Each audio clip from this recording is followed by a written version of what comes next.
भाग जाओ हमारे घर से। आज ले तुर नौकरी लगता रह के। बाबूजी बस एक बार मौका देता, एक बार हम नौकरी पाके ही दम ले। हाँ बाबूजी बस एक मौका और दे दी यहाँ के। जाओ एक बार जाए और नौकरी लग जाए। ठीक बा चलो चलते हैं।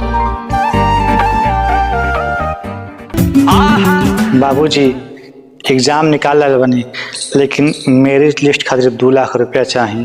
अरे कहो तो घरवा जोरा बेचते ही तोरे पढ़ाई लिखाई में सारी पैसा खत्म हो गए। जो भाग हमारे लग पैसा नहीं बा। सुनसान जिंदगी लागे अब तो होश नहीं खे।